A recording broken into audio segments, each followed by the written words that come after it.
Bienvenue à tous dans cette nouvelle vidéo. On se retrouve pour la première analyse de ce samedi 30 avril 2022 sur les Pokémon de la deuxième génération. Et aujourd'hui, nous allons finir avec les analyses de la deuxième génération puisqu'on est le dernier jour du mois d'avril. Et donc il nous reste 3 analyses à faire avant de passer à la troisième génération à partir de demain pour le mois de mai. C'était annoncé, le mois est plutôt passé vite quand même, faut l'avouer, mais la troisième génération promet encore plein de choses à dire, beaucoup plus qu'en deuxième génération évidemment, et on va parler des légendaires et d'un fabuleux bien connu en combat en stratégie et par les gens en général. Et on commence par le duo de Pokémon légendaires de la deuxième génération avec le premier d'entre eux qui n'est autre que Ho-Oh. Et Ho-Oh, c'est un Pokémon que je trouve juste extrêmement stylé, un peu inspiré des Phoenix globalement. Et c'est un Pokémon que j'ai toujours apprécié depuis son arrivée et c'est un Pokémon qui est un des meilleurs du jeu de très très loin.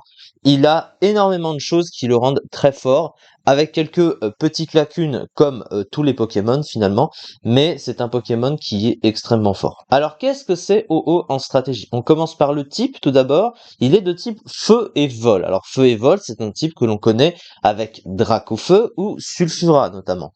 Feu et vol, c'est un type qui est extrêmement fort, autant défensivement et offensivement. Même si c'est défensivement, il a quelques soucis, il a quand même accès à des résistances très utiles. Déjà, il a les 3 résistances, donc l'immunité sol et les résistances combat et feu, qui sont les 3 types de coverage servant à passer le fameux type acier, donc il se synergise extrêmement bien avec ce dernier.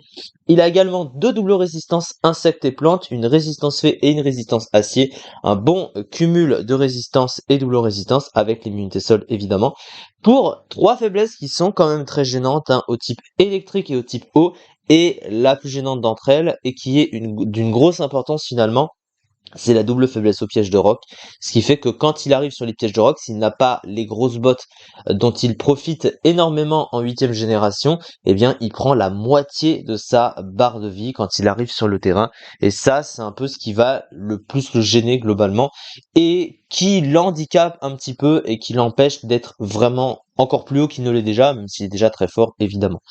Alors, et offensivement, du coup, le type est très fort. Le type feu est super efficace sur le type acier. Le type vol est résisté par le type acier, donc ça se synergise extrêmement bien, tout en apportant les résistances du type feu et du type vol avec l'immunité sol qui va annuler la faiblesse au type sol du type feu. Donc c'est une synergie excellente. Il est super efficace sur 353 Pokémon résistés par seulement 67 Pokémon dans le jeu. C'est un très bon double type offensif aussi. Au niveau des talents, il en a 2 qui sont très bien adaptés à son rôle. Alors le meilleur d'entre eux, c'est Regiforce, évidemment, on va en parler. Le premier, c'est Pression. En fait, sa force l'ennemi à dépenser 2 points de puissance par capacité utilisée. C'est un bon talent pour un Pokémon plutôt défensif, parce qu'il a un très bon bulk pour ça. Mais c'est plus un Pokémon offensif que défensif en fait. Mais finalement, en tant que bon Pokémon offensif, tu as aussi besoin de regagner des points de vie, et pour compenser un petit peu son problème avec les pièges de roc, même s'il y a évidemment les grosses boîtes, mais Regiforce est de très loin meilleur. Pourquoi? Parce que c'est un des meilleurs talents du jeu. Ça donne un tiers de la barre de vie maximum du Pokémon quand il quitte le terrain et qu'il revient. Donc ça, c'est des points de vie gratuits, donc évidemment c'est excellent, surtout pour un Pokémon offensif, parce que sa durabilité dans le combat est meilleure grâce à ça, parce qu'il se regagne des PV naturellement. Les statistiques de Ho-Oh, c'est des statistiques qui sont de légendaires. Alors tout n'est pas forcément excellent, parce qu'on note quand même qu'il a une défense de 90, alors pour un légendaire c'est vrai que c'est moyen. Une vitesse de 90, c'est moyen aussi, parce que même si le Uber est calqué sur un speed tier ou sur des speed tiers moins élevés, t'as quand même des Pokémon en dessous de l'Uber qui sont parfois joués, et tu as des Pokémon qui sont de toute façon au-dessus des bases 90, des fameux gros légendaires signatures. Donc au final, 90 de vitesse, ça reste une vitesse un peu médiocre, même si on parle du Uber évidemment, et que les speed tiers sont différents. À côté, de toute façon, il a des stats excellentes. Il a un bulk spécial énormissime, il a 106 en PV, 154 en défense spéciale, à l'instar de Florges, même si on parle pas de la même chose évidemment, mais c'est une comparaison. Il est presque impossible à one shot sur le spécial, et il a une attaque de 130, une attaque spéciale de 110. Alors, il est plus intéressant à jouer physique que spécial, mais c'est un spectre d'attaque aussi utilisable, attaque spéciale, donc au final, il va pas s'en plaindre. Donc le Pokémon a vraiment des stats de légendaire. Donc du coup, voilà, il est très très fort, hein, il n'y a pas trop de débat. Tu tapes aussi fort sur le physique que Karchakroc, Mamochon, enfin des gros trucs. Alors c'est vrai que comparé à certains Pokémon, c'est un peu moins fort, genre il tape moins fort que Groudon, il tape moins fort que Rayquaza, mais au final, c'est quand même très fort, on est d'accord à ce niveau-là.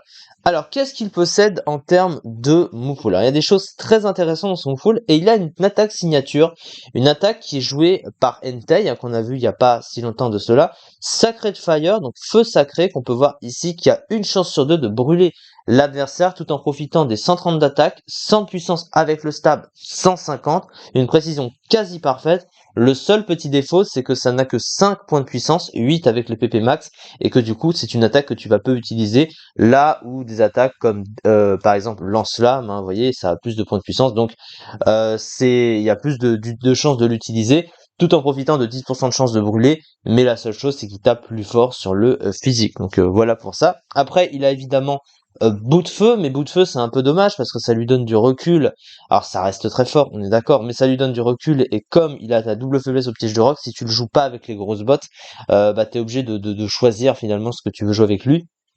À côté de ça, il possède Telluriforce et Séisme sur le spécial et le physique. Bon bah c'est des Pokémon de type passé qui ne passeraient pas avec ses autres attaques. Il a accès à Rapace stabé. Alors pour le coup ça fait un très bon stab physique vol. Donc là par contre il va pas s'en plaindre. Ses moves de boost, alors il a plénitude sur le spécial mais il a rien sur le physique. Donc il a pas bah, il a malédiction, mais bon, on va pas utiliser malédiction sans ça, ça me paraît évident. Il a pas danse d'âme ou des trucs comme ça, donc ça, on peut peut-être le regretter. Qu'est-ce qu'il possède d'autre? Bah, il a accès à deux moves de soins. Alors, atterrissage, c'est moins utilisé que soin, évidemment. En gros, bah, ça redonne le même nombre de points de vie, hein, c'est 50% de la base de vie maximum qui est redonné au Pokémon, mais la grosse différence, finalement, c'est que atterrissage bah, retire le type vol au Pokémon, donc ça veut dire qu'il perd son immunité sol. C'est extrêmement dommage quand t'as Groudon dans le tiers, hein, évidemment, ou des gros Pokémon qui te tapent sur avec le type sol. Et du coup, bah, soin, c'est mieux. Donc à ce niveau-là, il est très content. Il a des petites options sur le spécial, donc il a pas vent violent, stable, la seule chose, mais il a des attaques feu, hein, déflagration, lance-flamme, il a tonnerre, ballombre, donc sur le spécial, il est jouable et puis surtout il a du setup. Il a également des petites options de soutien en plus du soin, donc il a cage éclair, toxique, il a même la balle météo, il a feu follet, il a cyclone aussi également. Donc il a des petites choses, donc il a vraiment un pool qui est large et qui est plutôt très bien adapté, même si un petit move de boost meilleur sur le physique, peut-être, voilà, ça l'aurait changé un petit peu. Mais au final, comme avec ses grosses défenses, eh ben, il a quand même un très bon bulk, et puis surtout il a Régé Force qui lui permet de regagner des PV au cours de la partie. Bref, le Pokémon est juste très très fort, il n'y a pas trop de débat. Il a quelques petites problématiques, c'est-à-dire que sans les grosses bottes, bah, les entry hazards sont vraiment le principal problème pour lui, hein. Prendre une double faiblesse sur les pièges de rock, ça reste quand même pénalisant, surtout dans un tiers où tu as beaucoup de Pokémon forts, hein, le Uber évidemment. Donc du coup, la durabilité du Pokémon pendant le combat, c'est très important.